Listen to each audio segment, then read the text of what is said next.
अस्सलाम वालेकुम स्टूडेंट्स, उम्मीद है कि आप सब ठीक हैं। आज हमने अपनी 9th की बायोलॉजी का लेक्चर नंबर 6 स्टार्ट करना है, जिसमें हमने लेवल ऑफ ऑर्गेनाइजेशंस को स्टडी करना है। ठीक है, इसमें हम लोगों ने पढ़ना है कि जो भी हमारे इंडिविजुअल्स हैं, जो भी जानवर है, ठीक है, वो किस तरह से मतलब स्टार्ट करता है अपने लिविंग साइकिल को, ठीक है, और किस लेवल तक पहुंचता है। हम लोगों ने लेवल ऑफ ऑर्गेनाइजेशंस पढ़ने हैं कि सबसे छोटे, देखें, जब भी हम लोग किसी चीज़ को स्टार्ट करते हैं तो वो छोटे स्केल से स्टार्ट करते हैं, फिर हम लोग फर्दर जो हैं वो मूव करते हैं नेक्स्ट स्केल्स की तरफ।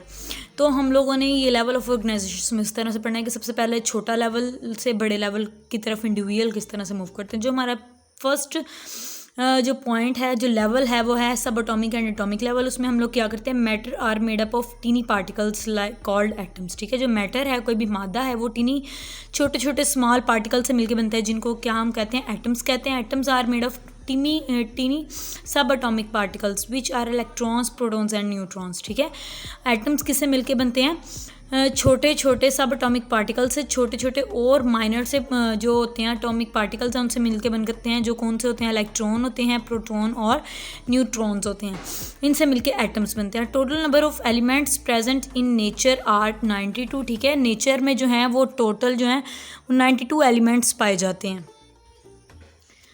Out of these 92 elements, only 16 are known as bioelements because they take part in making body mass of living organisms। ठीक है, जो 92 टोटल होते हैं उसमें से 16 जो एलिमेंट्स होते हैं वो हमारी बायो एलिमेंट्स होते हैं। ठीक है, जो हमारी लाइफ को जो स्टार्ट करते हैं, ठीक है, और हमारी बॉडी का पार्ट बनाते हैं। Only 6 bio elements make 99% of total body mass which are oxygen, carbon, hydrogen, nitrogen, calcium and phosphorus. ठीक है, ये जो 6 एलिमेंट्स, बायो एलिमेंट्स हैं, ये हमारा बॉडी का 99% मास बनाते हैं। Other 10 collectively make 0.01% of total body mass which are calcium, sulfur, chlorine, ठीक है, sodium, magnesium, Ferium, copper, magnesium, zinc and iodine. ठीक है, ये 10 जो हैं वो बस 1% बनाते हैं। जो अदर 99% है वो जो मेन 6 बायो एलिमेंट्स है वो मिलके बनाते हैं।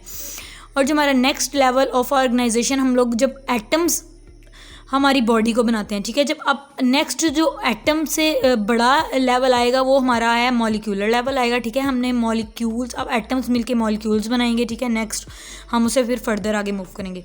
Molecular level in organisms, bio elements combined through ionic and covalent bonds, the stable particle formed by bonding is called molecule और बायोमॉलिक्यूल्स। अब देखें, एटम्स जब हैं मिलके आपस में बॉन्डिंग करते हैं, ठीक है, आपस में कोलेक्टिवली आपस में ज्वाइन कर देते हैं, आपस में मिला लेते हैं, एक दूसरे को चेन बना लेते हैं। ठीक है, तो वो आयनिक और कोवलेंट बॉन्ड के ज़रिए आपस में मिलते हैं। वो डबल बॉन्ड हो सकता है, ट्रिपल बॉन्ड हो सकता है। ठीक है, वो जो एलिमेंट्स हैं आपस में मिलके वो डिसाइड करते हैं। ठीक है, अब जब वो एलिमेंट्स आपस में मिल के बॉन्डिंग कर लेंगे, ठीक है, तो वो जो एलिमेंट्स का, एटम्स का जो गुच्छा बनता है, ठीक है, उसको हम लोग मॉलिक्यूल कहते हैं, या फिर हम लोग बायोमॉलिक्यूल्स कहते हैं, जो कि हमारी ज़िंदगी को इंट्रोड्यूस करवा रहे हैं, इसलिए से हम बायो एलिमेंट्स कहते हैं। An organism is made up of enormous number of molecules of different types. These may be micromolecules and macromolecules. अब मॉलिक्यूल्स जो हैं उनकी भी 2 टाइप्स आ जाती हैं, वो माइक्रोमॉलिक्यूल्स भी हो सकते हैं और मैक्रोमॉलिक्यूल्स। माइक्रोमॉलिक्यूल्स क्या होते हैं, वो micromolecules are with low molecular weight, for example glucose and water etc। ठीक है, जो छोटे माइक्रोमॉलिक्यूल्स हैं, जो बिल्कुल छोटे छोटे मॉलिक्यूल्स हैं, उनका मॉलिक्यूलर वेट बहुत कम होता है, जिससे कि ग्लूकोज का हो गया और पानी का हो गया। और जो मैक्रोमॉलिक्यूल्स हैं are with high molecular weight, for example starch, proteins, lipids. ठीक है, जो स्टार्च, प्रोटीन्स, लिपिड्स वगैरह हैं वो हाई मॉलिक्यूल, वो मैक्रोमॉलिक्यूल्स के अंदर आते हैं। हम लोग जब एटम्स थे उससे मॉलिक्यूल बने। ठीक है, मॉलिक्यूल से अगला जो लेवल हम लोग ऑर्गेनाइजेशन का पढ़ेंगे वो है ऑर्गेनेली एंड सेल लेवल। अब एटम से मॉलिक्यूल बने और अब मॉलिक्यूल्स मिलके क्या बनाएंगे, हमारा सेल बना देंगे, जो कि एक हमारा लिविंग स्टैंडर्ड जहाँ से स्टार्ट होता है वो सेल से स्टार्ट होता है। ठीक है, जो लाइफ हमारी स्टार्ट होती है वो सेल से स्टार्ट होती है, अब वो हमारा सेल बन जाएगा। Bio molecules combined together any form organelles like mitochondria and ribosome. अब देखो बायोमॉलिक्यूल्स जो हैं, जो ज़िंदगी को इंट्रोड्यूस करते हैं, बायोमॉलिक्यूल्स वो क्या करेंगे, आपस में कंबाइन होंगे और ऑर्गेनेलिज बनाएंगे। सेल के, अभी हम लोग सेल के अंदर वाली ऑर्गेनेलिज की बात कर रहे हैं, ठीक है, कि सेल के अंदर भी छोटी छोटी साख्तें होती हैं जिनको हम लोग ऑर्गेनेलिज कहते हैं। अब सेल की ऑर्गेनेलिज कौन सी है, माइटोकॉन्ड्रिया, राइबोसोम्स, गोल्गी apparatus, ठीक है, ये सारी हमारी जो ऑर्गेनेलिज हैं सेल की। ऑर्गेनेलिज आर सब cellular structures when they assemble together they form unit of life cell। अब जो सेल है हमारा लाइफ का यूनिट है, ठीक है, लाइफ स्टार्ट ही होती है सेल से है। डिफरेंट सेल्स मिलके फिर वो आगे से हमारा इंडिविजुअल की तरह मूव करेंगे ना। तो सेल के अंदर जो सब सेलुलर स्ट्रक्चर्स होते हैं वो ऑर्गेनेलिज होती हैं, ये आपस में कंबाइन करते हैं। अब हर एक ऑर्गेनेली का डिफरेंट स्ट्रक्चर है तो वो पढ़ते हैं। Every organelle perform different work in the cell, ठीक है, हर ऑर्गेनेली सेल के अंदर एक डिफरेंट वर्क जो है वो परफॉर्म करती है। For example mitochondria do cellular respiration and ribosome synthesize proteins, ठीक है, माइटोकॉन्ड्रिया सेलुलर रिस्पायरेशन करती है और जो राइबोसोम्स है वो प्रोटीन को बनाते हैं, उसकी सिंथेसिस करते हैं। Some organisms are made up of just one cell, ठीक है, दे आर कॉल्ड यूनिसेलुलर। और देखें, एक जो ऐसे जानदार जो सिर्फ जिनकी बॉडी में सिर्फ एक ही सेल होता है वो यूनिसेलुलर कहलाते हैं, और अदर उनके अलावा जो भी मतलब ऑर्गेनिजम्स हैं वो मिलियन, ट्रिलियन, ठीक है, बिलियन सेल्स पे मिलके उनकी बॉडी बनती है, तो उन्हें हम लोग क्या कहेंगे, मल्टी सेलुलर ऑर्गेनिजम्स के। अब हम लोगों ने सबसे पहले पढ़ा कि एटम होता है, ठीक है, उससे मॉलिक्यूल बनते हैं, मॉलिक्यूल से अब मिलके आपस में सेल बन जाते हैं। सेल के बाद जो हमारा लेवल आता है वो हमारा आता है टिश्यू लेवल, ठीक है। अब सेल्स आपस में जब मिलेंगे, सिमिलर सेल्स आपस में मिलेंगे तो वो क्या बनाएंगे, टिश्यूज़ बना देंगे। In multi cellular organism similar cells are organize into groups called tissues, ठीक है। सिमिलर सेल्स, एक जैसे वर्क करने वाले जो सेल्स हैं हमारे वो आपस में कंबाइन होंगे तो क्या बना देंगे, tissues. Similar sales in a tissue perform a common function, ठीक है, सेल में एक टिश्यू के अंदर जितने भी सिमिलर सेल्स होते हैं वो टिश्यूज़ को बनाते हैं, ठीक है, उनका कॉमन फंक्शन होता है। Plant tissues are epidermal tissue, ground tissue, ETC, and animal tissues are also different types, for example nervous tissue and muscular tissue, ठीक है। प्लांट्स के अंदर डिफरेंट किस्म के टिश्यूज़ पाए जाते हैं और एनिमल्स में जो टिश्यूज़ के टाइप्स हैं वो डिफरेंट होते हैं, और हर एक जो टिश्यू है वो अपना वर्क परफॉर्म करने के लिए स्पेसिफिक होता है। जो नेक्स्ट हमारा लेवल ऑफ ऑर्गेनाइजेशन आएगा वो हमारा आएगा organ and organ system level. अब जब टिश्यूज़ थे, टिश्यूज़ आपस में जब मिलेंगे, रिलेटेड फंक्शन, ऐसे टिश्यूज़ जो एक जिनका फंक्शन सेम है, रिलेट करता है एक दूसरे से, वो जब आपस में मिलेंगे तो क्या बन जाएगा, हमारा ऑर्गन बन जाएगा। In higher multicellular organisms, जिनके ऐसे ऑर्गेनिज्म जिनके अंदर बहुत ज़्यादा सेल्स पाए जाते हैं, मिलियन ट्रिलियन सेल्स पाए जाते हैं, उनके अंदर क्या, जो हायर मल्टी सेलुलर ऑर्गेनिज्म जिस तरह ह्यूमंस होते हैं, उनके अंदर क्या होता है कि more than one type of tissues having related functions are organized together and make organs, ठीक है। ऑर्गन्स कैसे बनते हैं, एक से ज़्यादा टाइप्स के टिश्यूज़ जब आपस में एक जैसा फंक्शन परफॉर्म कर रहे होंगे, आपस में एक दूसरे को ऑर्गेनाइज कर देंगे, साथ मिल जाएंगे, ठीक है, और क्या बना देंगे, ऑर्गन बना देंगे। For example stomach is an organ.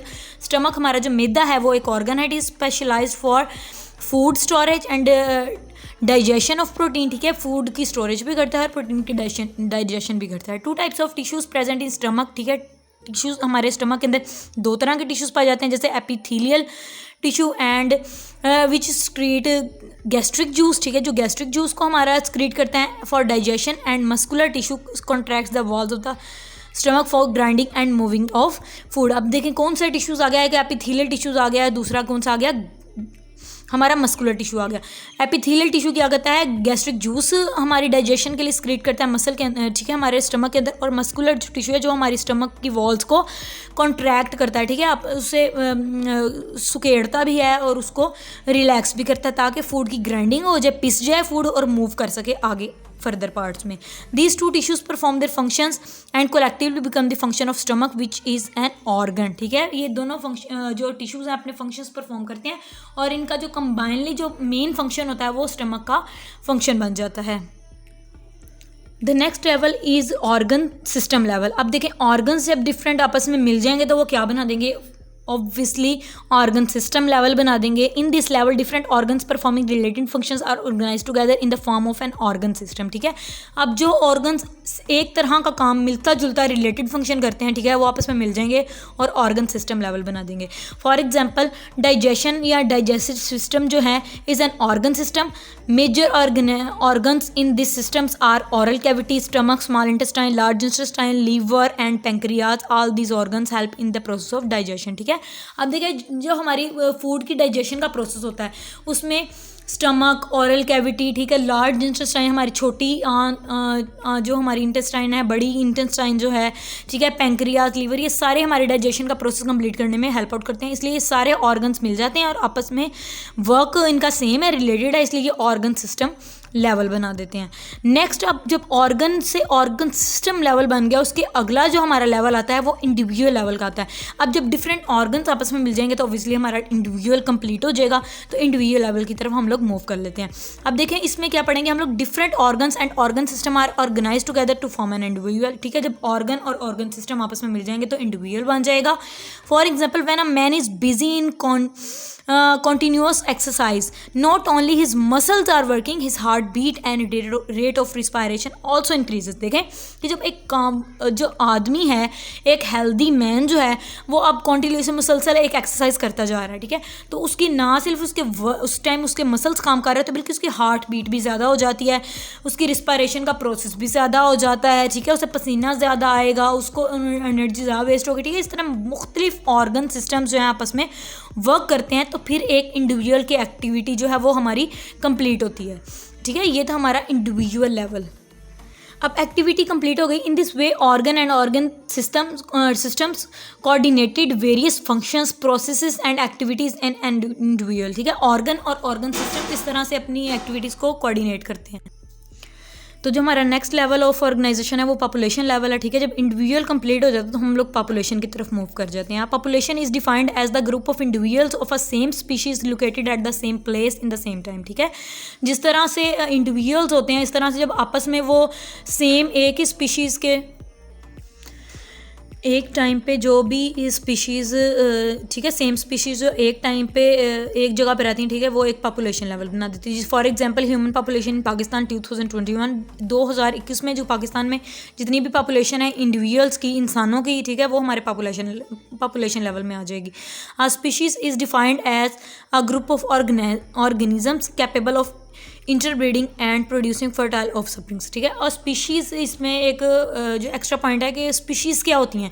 Species वो होती हैं एक ऐसा ग्रुप ऑर्गेनिजम्स का, ठीक है, जो कि इस काबिल होते हैं कि इंटरब्रीड करके एक फर्टाइल ऑफस्प्रिंग्स पैदा कर देते हैं, ठीक है, जो आगे भी बच्चे पैदा कर सकें, ऐसे ऑफस्प्रिंग्स पैदा करते हैं, उनको हम लोग स्पीशीज़ कहते हैं। अब इंडिविजुअल्स ने मिलके क्या बनाया, सबसे पहले हमारे पास एटम था, ठीक है, एटम ने मॉलिक्यूल्स बनाए, मॉलिक्यूल्स आपस में मिले, ठीक है, तो उन्होंने सेल बनाया, सेल्स आपस में मिले तो उन्होंने टिश्यू बना दिया, टिश्यूज़ आपस में मिलके ऑर्गन्स बनाते हैं, ऑर्गन्स आपस में मिलके ऑर्गन सिस्टम बनाते हैं, ऑर्गन सिस्टम जब आपस में कंबाइन होते हैं, ऑर्गेनाइज करते हैं एक दूसरे को अब एक साथ, तो हमारा बनाते हैं इंडिविजुअल।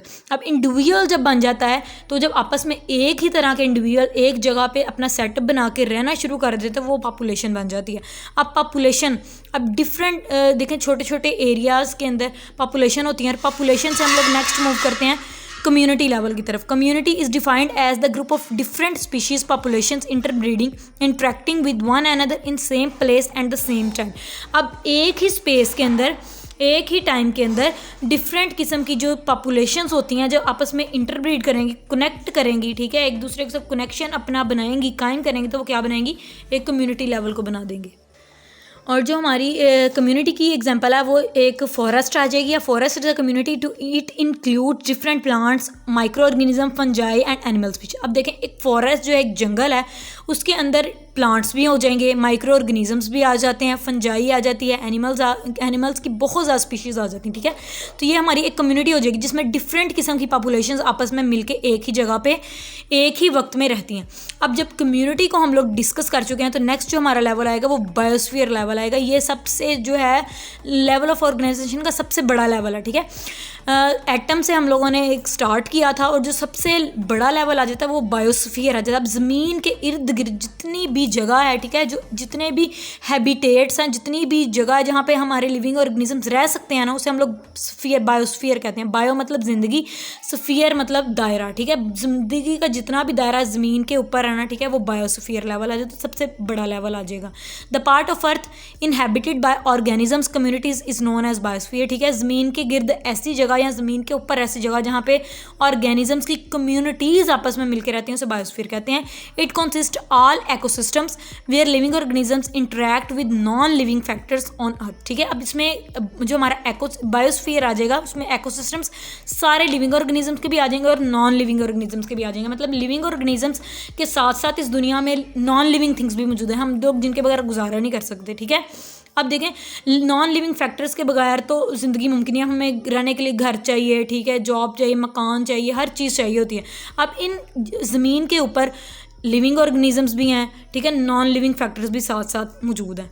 अब इन लिविंग और नॉन लिविंग का जो आपस में कम्बिनेशन है ना, और जो इनका सिस्टम है सारा, वो बायोस्फीयर के ऊपर जब हम स्टडी करते हैं ना, तो वो सारा बायोस्फीयर लेवल के अंदर हम लोग स्टडी करें। It is also called the zone of life on the earth. अब ज़िंदगी का जो जोन है, हम लोग ये बायोस्फीयर के अंदर स्टडी करते हैं, और इस पूरे लेवल को यहाँ तक जब लेके जाते हैं तो ये हमारा बायोस्फीयर लेवल हो जाता है, लेवल ऑफ ऑर्गेनाइजेशन कंप्लीट हो जाते हैं। अब हम लोगों ने देखा है कि एटम से स्टार्ट किया है, और इंडिविजुअल से पॉपुलेशन पे, पॉपुलेशन से कम्युनिटी, और कम्युनिटी से बायोस्फीयर लेवल तक हम लोगों ने सारा कुछ डिस्कस किया। अगर आपको ये वीडियो पसंद आई है तो इसको लाइक करें, और अगर अंडरस्टैंड किया तो उसको और लोगों तक शेयर करें, ठीक है, और मेरे चैनल को सब्सक्राइब ज़रूर करें।